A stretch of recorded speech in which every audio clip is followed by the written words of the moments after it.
Actually, it's very interesting that you mentioned novels because, yes, I do read a lot of novels. I just finished reading all Game of Thrones by George R.R. Martin. You know that there's a very famous series in the US called Game of Thrones. And as a result, I wanted to read the books in advance. And this is a huge material to actually create, you know, to visualize and stimulate your imagination. When it comes to science fiction, yes, I read a lot of books in the past.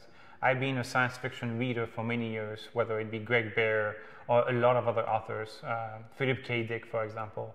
A lot of authors that are even still living nowadays or dead, but they've been doing an amazing amount of great literature, whether it be in Europe, in the US.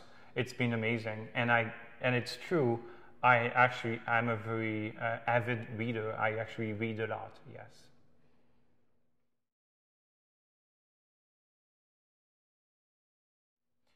When it comes to the job side, everybody is having like inspiration people and what you would call idols.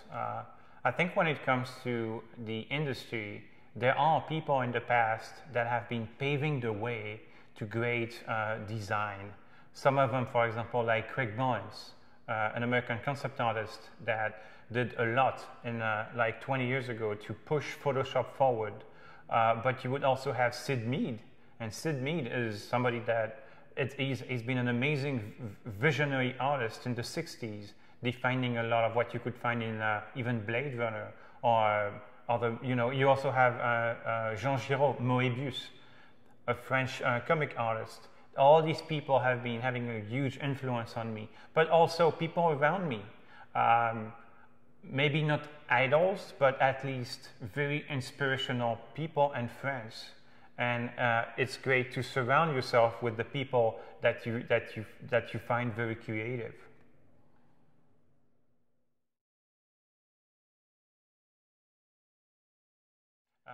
Yes, I think I would say one thing for this. I would say the younger kids and younger students that start into the industry, they need to follow their heart and to be passionate.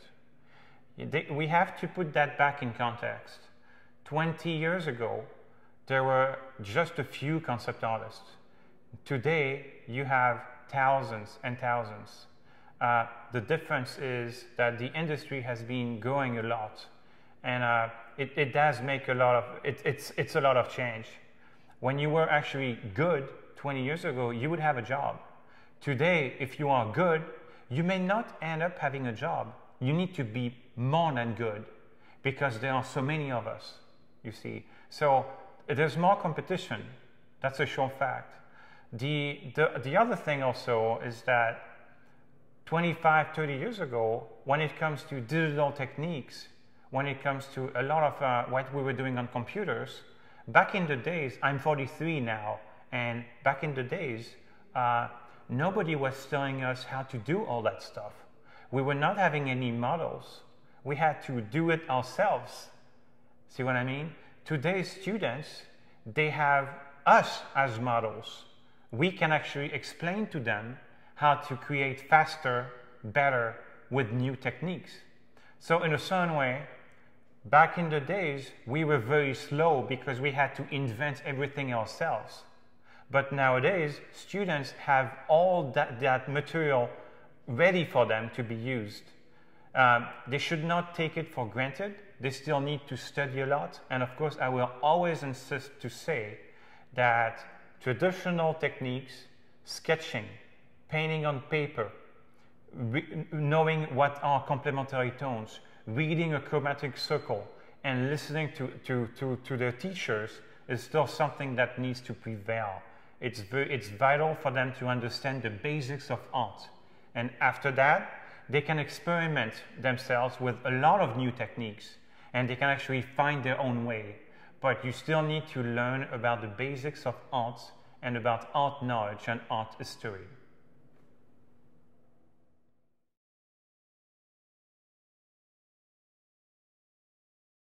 So personally, I'm discovering the Taiwanese gaming industry. It's still something very new to me.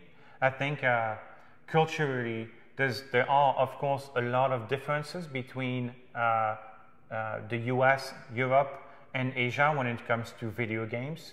And the great thing I see is that we're starting to see some connections going on, and we are trying to establish connections between both worlds, not only in terms of workshops, but also in terms of contracting and business partnerships and communication. Microsoft is working with some Asian studios when it comes to contracting or outsourcing materials for games, for example. And a lot of these connections happening right now. What that means is that whether it be in Taiwan, but also in China, in Shanghai, in South Korea, you have a lot of studios that are getting stronger, better, and that are also now up to the American standards. And it's becoming amazing to see the improvement and how strong the Asian gaming industry has become in just a few years.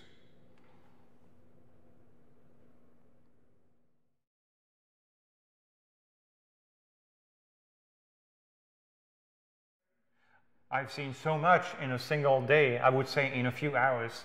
It's a bit overwhelming when it comes to the amount of things I've seen. But I've seen a lot of great things. I've seen, for example, a lot of students that had a sense of design, that knew how to sketch. And I've been looking around when it comes to product designs, automotive designs. All these students, they know what they're talking about. And it's good to see that level of professionalism. Not only because it's Taiwan, but also because it's Kaohsiung. It's not Taipei. So it's great to see that there is an alternative to Taipei when it comes to designs, when it comes to schools. It feels and it looks like Kaohsiung is giving itself the power to be competitive even in an international way. And the fact of having Scott Robertson here, the fact of having people from the West also, the fact that I'm here is also like showing the fact that there are openings going on with other countries in a very international way, and I think this is very positive. Basically, to reply to your question, also, yes, all the designs I've seen are great. There's so many stands also. I haven't been able to see everything, but what I've seen, it's really, truly awesome. And this is, I'm just saying that from my heart.